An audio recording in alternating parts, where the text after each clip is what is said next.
వద్దు వద్దు, నన్ను వదిలే. మా నుంచి తప్పించుకోవటం అంత సులభం కాదు. నేను పరిగెత్తి అలసిపోయాను.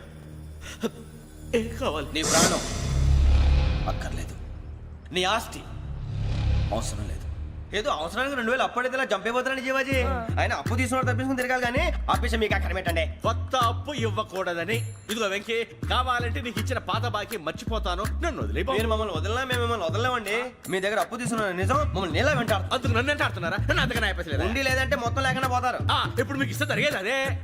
ఇస్తే ఇవ్వండి, లేకపోతే మానేయండి, అంతేగాని శుక్రవారం పూట అశుభ మాటలు మాత్రం ఆడకండి. శుక్రవారం లేదు, శనివారం లేదు, అసలు వడ్డీ వ్యాపారమే చేయడం లేదా? జీవాజీ, డిస్కషన్స్ అనవసరం. ఇప్పటికి 18,000 ఇచ్చారు, ఇంకో 2,000 ఇస్తే 20,000 రౌండ్ ఫిగర్ అవుతుంది. 2 రోజులు తిరిగి ఇచ్చేస్తాం. వీళ్ళకి ఇప్పుడు దాకా ఇచ్చింది 14,000 కదా, 18,000 అంటాడేమిటి పెచ్చనాయాలు? పడ్డాడు కక్కుర్తాడు. సంగతి వరకు తెలిసి సరేనయ్యా, ఇదే నేను మీకు ఇచ్చే ఆఖరి అప్పు. మీరు ఇచ్చిన ప్రతిసారి ఇలాగే అంటారు. ఉత్తినే వచ్చిందని తగలేయకుండా ఊరికే వచ్చింది ఏంటి? అబ్బాయి ఏం లేదండి. జాగ్రత్తగా ఉపయోగించి పైకి రావాలయ్యా. సరే, ఈ 2,000తో 20,000 సంపాదిస్తారు. అదే కూర్చొని ఆలోచిస్తాం. ఆ జీవగాడు ఎప్పటికైనా జీవితంలో పైకి రావాలంటాడు. రోజు ఇంత పైకి వస్తాం తెల్లడికి. రే, మనం దొరికిన వాళ్ళ దగ్గర అప్పు చేసి తాగెత్తనం. ఇలా ఎన్నాళ్ళు పిచ్చేవాళ్ళు ఉన్నన్నాళ్ళు తెలిసిన వాళ్ళందరూ అయిపోయారు, ఇంకెవరు మిగిలారా? అందుకే నేను ఎప్పుడు అంటూ ఉంటాను, సర్కిల్ బెంచ్ మని ఒక రెండో పెంచుకుందామన్నా ఎవడు కోఆపరేట్ చేయట్లేదా?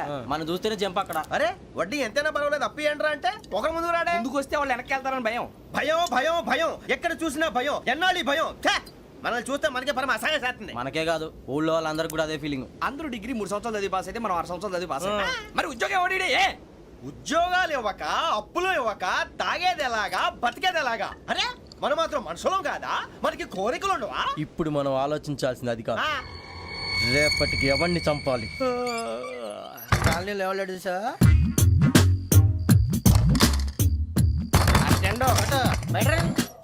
నువ్వా వెంకీ? ఏంటి వెంకీ ఈ టైంలో వచ్చా? నీతో మాడే పని ఉంది, దా చెప్తా. ఏ బాగా నిద్రొస్తుందా?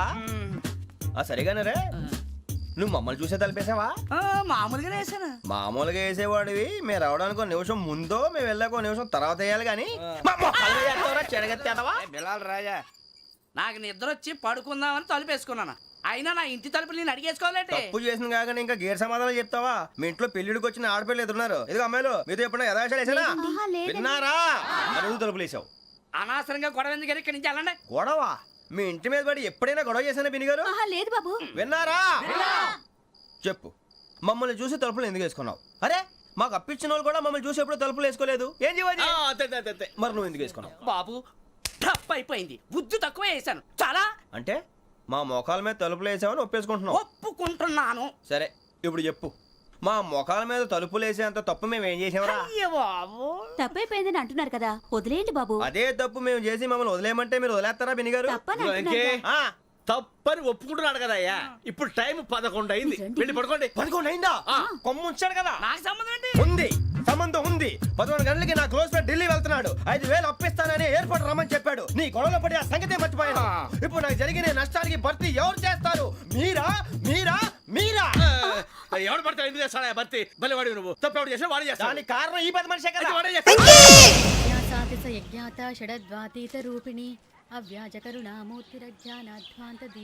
బీరు రమ్ము కలవకూడదు, తలకే పట్టేసింది.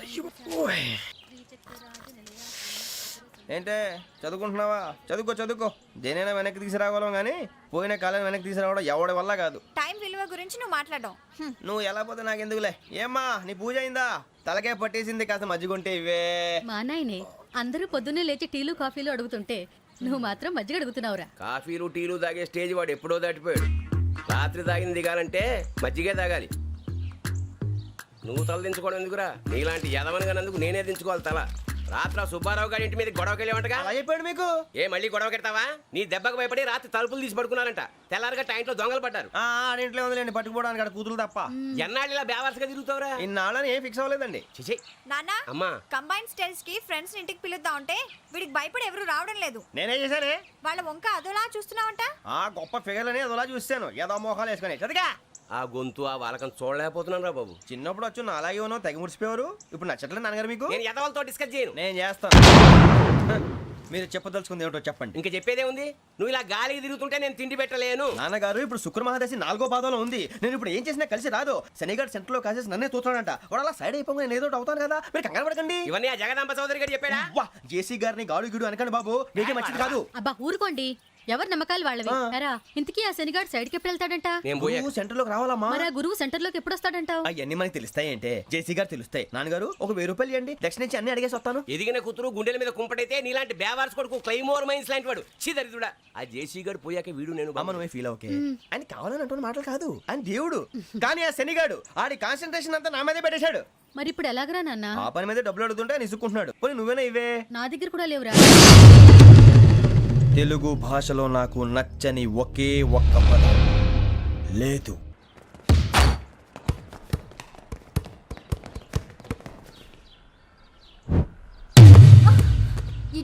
అరే సోరే, బాల్ తీసుకురారా. సారీ ఏదో బాలి బాస్కెట్ బాల్ మాలాంటి వాళ్ళు ఆడాలి. మీలాంటి మాసన కొడుకులు ఆడితే ఇలాగే ఉంటుంది. ఇలాగే ఇలాగే ఇలాగే ఉంటుంది. అమ్మాయిల ముందు ఫోర్స్ కొడతావా? ఆహా, అయితే నిన్ను కొడతా.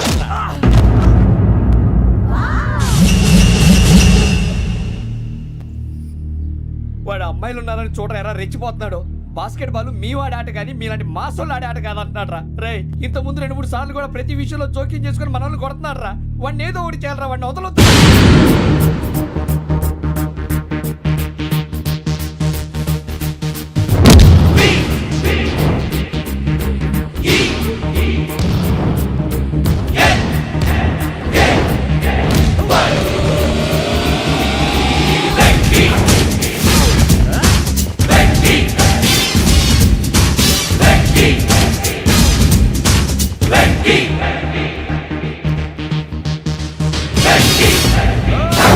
ఆడపిల్లలంటే ఎవరికైనా దెబ్బ తగిలితే అయ్యో అంటారు, మీకేమో ఎవరైనా కొడితే కామెడీ.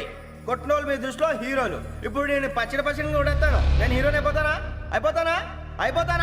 ఏంట్రా రెచ్చిపోతున్నావు? మాకు ఛాన్స్ ఇవ్వా? అసలు వచ్చింది నీకోసం. మా ఓటు బ్యాక్గ్రౌండ్ తెలియక అడిగి చేసావు. ఇప్పుడు నీకు అప్పుడు అయిపోతున్నా రే. వాడి బ్యాక్గ్రౌండ్ సరే, అసలు నీ బ్యాక్గ్రౌండ్ ఏంట్రా? నాకు సెపరేట్ బ్యాక్గ్రౌండ్ అంటూ ఏం లేదురా. నేను ఎక్కడ నిలబెడితే అదే నా గ్రౌండ్. అంత పుడింగువా? తెల్దా?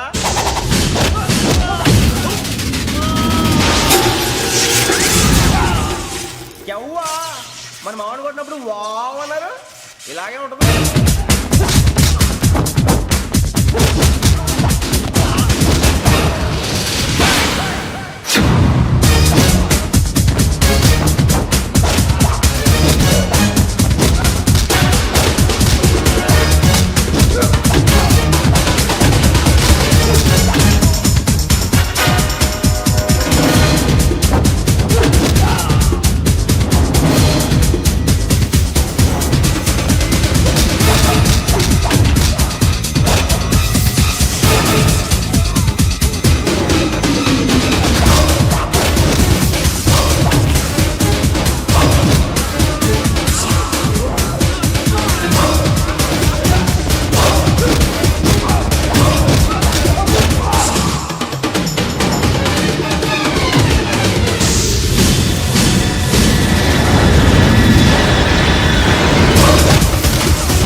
సూర్యబాబు,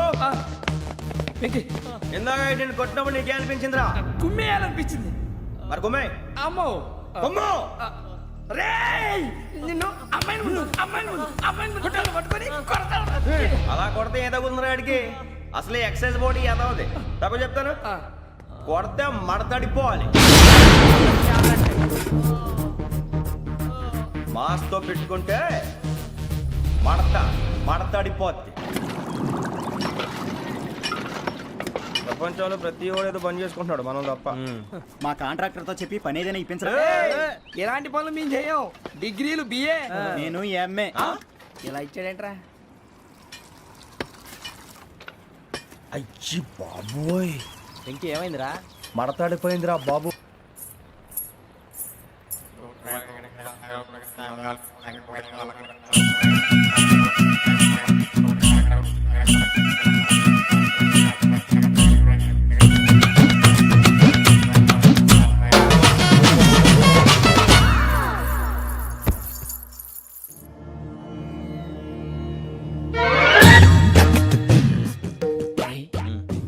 పడుకుని ఉన్నాడు, కొంపదీసి నిద్రపోతున్నాడేంటి? ధ్యానం కళ్ళు మూసుకొని ఎవరిలో కాంటాక్ట్ చేస్తున్నారు. అవునా? అబ్బా. రామ్ ప్రసాద్, నీకు నిజం చెప్పాలంటే